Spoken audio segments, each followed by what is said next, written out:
Hi guys! Welcome to my mini vlog. And for today's video, samahan niyo kaming magpaayos ng ating side wheel.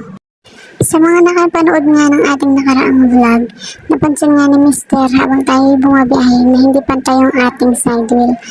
Kaya naman dali-dali siyang pumunta sa malapit na vulcanizing shop. At swerte naman dahil nung araw na yun, may nakabukas na vulcanizing at malapit lang sa nadaanan natin. Kaya ayan, pinaayos nga niya. At sabi nga ni Kuyang nagbo-vulcanize, kailangan na daw palitan yung kanyang bearing. Ang kaso nga lang, wala nga siyang available na bearing. At dahil nga busy si Mr. sa kanyang trabaho at wala siyang day off, kaya hindi pa niya naasikasong ipaayos ang kanyang side wheel. Kaya naman ngayong araw, maaga-maaga pa nga, hiniyaya na nga niya ako para mapaayos ang kanyang side wheel. At ayan nga, dali-dali nga kaming nagsiligo ng mga bata para masamahan si Mr. na ipaayos sa kanyang side wheel.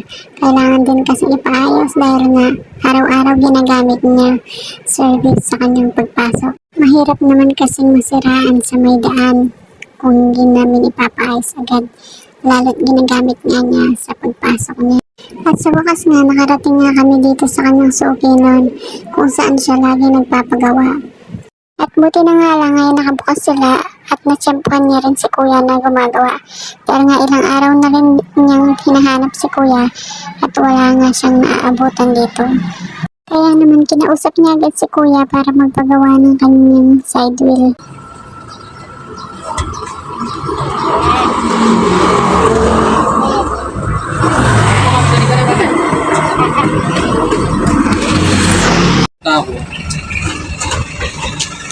Wala, mga talaga ito.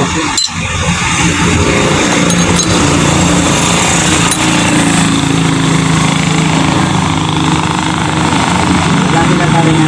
Wala. Wala. Kahit.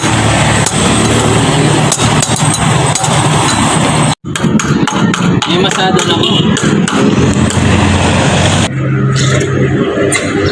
Wala pala matingin tayo sa may lalaki. At ayan nga guys, sa wakas natapos na rin mapalitan yung bearing ng ating side wheel. At dahil nga hindi kami nakapag-almusal bago umalis ng bahay, kaya naman nakaramdam na nga kami ng gutom at nagre-reklamo na yung aming mga anaconda sa tiyan. Kaya naman inaya ko na muna si Mr. na kumain nga muna kami dahil nga mag-aalas 12 na nga rin ng mga oras na yan. At ayan, habang bumabiyahe nga kami, naghahanap nga kami ng mga makakainan na karinderya. Kaso nga lang dahil nga araw ng linggo ay wala tayong nakitang mga karinderyang nakabukas. Kaya ayan, no choice tayo kundi kumain na lang muna sa malaking bubuyog. At sakto naman na ilang araw na nga nagyayaya si Bunso na kumain sa labas. Kaya naman, ayan, ngayon ay mapagbibigyan na natin siya. Nung napanood nyo nga rin yung isa kong vlog nung nakaraang araw, pinagbigyan ko nga din si Bunso na kumain sa labas. Kaso hindi sa fast food or restaurant. Literal na kain sa labas talaga. Nagbaon ako ng kanin at bumili lang kami ng ulam sa may nagtitinda ng lutong ulam. At buti na nga lang ngayon, nag-enjoy naman sila at nabusog.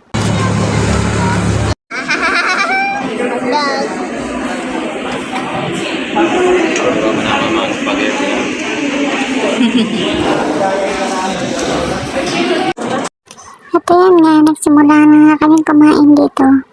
Tara, kain po tayo. Habang nag-i-edit nga ako sa mga oras na to, natawa nga ako dahil napansin ko si Mr. Hindi niya yata napansin na nakasalamin pa siya. Kaya nga tawang-tawa nga din ako ng mga oras na yan. At nakita nga ako ng anak ko, natawa ako ng tawa. Bakit daw ako tumatawa? At nung pinakikita ko nga sa kanya yung video, sabi niya, ay, si Papa kumakain nakasalamin. Pero nung napansin nga ni Mr. na nakasalamin pa siya, tinanggal din niya at natawa nga din siya sa sarili niya. Kaya nga, mabalik nga tayo dito sa aming kinakain. Yan nga, si Bunso, binidyohan ko nga. Yan ko ba itong batang to, nagyayaya kumain sa labas. Tapos pag nandito naman kami, hindi naman siya makain ng maayos. At ayan, patingin-tingin nga siya, tinitignan niya yung mga balloons. Kaya panay nga, sabi ko sa kanya na kumain na siya, pero hindi naman siya kumakain. Yung lakas ng loob niya mag-aya pero pagdating naman dyan, hindi naman siya kumakain ng maayos. Yan din ba yung mga anak niyo? Nagkikrave tapos pag nasa harap naman nila, halos hindi na nila pansinin. Kaya nga hinayaan ko na lang muna siyang magtingin at kumain na lang muna ako para matapos na agad ako. Natawa pa nga sa akin si Mr. Jan dahil nagdala nga ako ng sarili kong juice dahil nga bawal ako sa mga soft drink. At ayan nga nung natapos nga akong kumain ayun, hinarap ko naman itong si Bunso para masubuan. Dahil kung hindi ko susubuan itong batang ito, hindi naman niya gagalawin yung pagkain niya. At sobrang bagal talaga niya kumain. Minsan inaabot siya ng 1 oras kung hindi mo aasikasuhin yung pagkain niya. Dahil tamad na tamad ngumuya at magsubo sa sarili niya. Ewan ko ba dito sa batang to, parang hindi nagugutom. Pero kung yung mga paborito niya yung ipapakain mo sa kanya, ay naku, mabilis lang matatapos. Wala mang ilang minuto tapos agad. Kaso nga lang, bawal sa kanya yung mga paborito niya. Kasi mahilig siya sa noodles, pancit canton, yung ganon, lakini. Yun yung mga paborito niyang kinakain. Kaso nga lang hindi ko siya gaano pinapakain ng mga ganon dahil nga sobrang alat. Ready na ang